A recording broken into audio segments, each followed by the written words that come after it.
It's very important that Kenyans examine and scrutinize thoroughly these people that we call our leaders, especially the political leaders.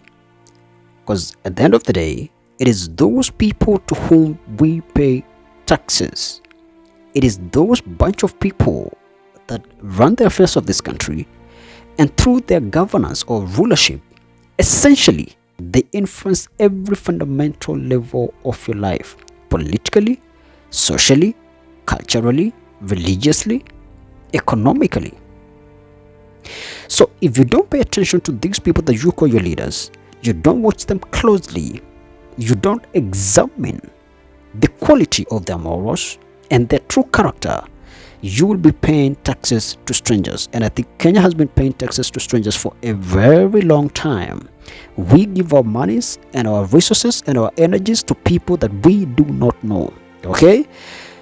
When you pay taxes to strangers, you get estranged in your own land, your own country, your own resources. You are estranged from your resources, from your taxes, from your own land, because you pay taxes and allegiance and loyalty to strangers, people that you don't know. And by strangers, I don't mean the people that come out of this country or out of this continent. A stranger is someone who does not have your interest at heart, someone who does not have your welfare at their heart, and this is someone calling themselves your leader.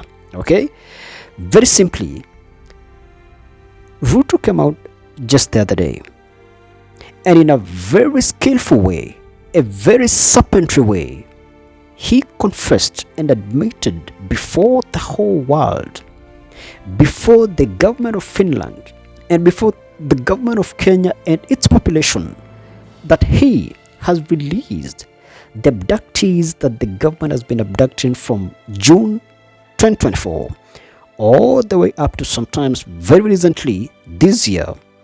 And so they've released all these abductees, and the abductees have been reunited with their families. In his words, they've been brought back to their families. Here comes the president of the suffering Republic of Kenya talking about victims of abductions in this country. Just take a listen.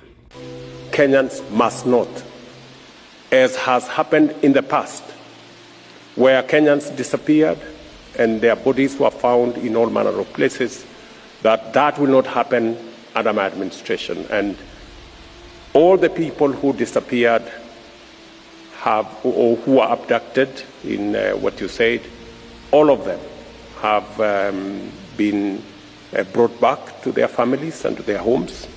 And I have given clarity and firm instructions that nothing of that kind of nature will happen again, and that it was my commitment as I became president that extrajudicial disappearances of Kenyans will not be part of what we are doing as a nation.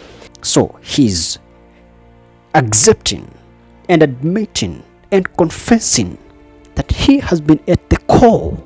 He has been ordering or sanctioning or orchestrating these abductions, these forced disappearances, these extrajudicial killings. He has been ordering these extrajudicial killings, and he's now telling the world that we've stopped, but we're not sorry. He never apologized, not even one single word of sorry in his whole speech or statement. He never apologized. He never sounded sorry. Guilt was written in bold and capital all over his face, but he's the same cunning man, the same sly wolf that will act sorry. But if you read the demeanor, you don't see any sorry. So he very skillfully admitted that they've been doing all this evil, all this wickedness, and this is someone who swore very solemn vows when he was ascending to power that he will protect, preserve, and obey the rule of law. He will protect and defend the sovereignty, integrity, and dignity of the people of this country. These are solemn vows He took an oath and he said in black and white, loud and clear, that he will defend the rule of law. Does the rule of law provide that you abduct innocent civilians and force them to disappear? Some of them have never been seen since they were abducted. And he stood before the whole world and lied to the whole world that all these abductees have been reunited or brought back to their families. An outright lie. Someone who lies without blinking. He lies with a straight face. And this is someone who still wants to continue running this country.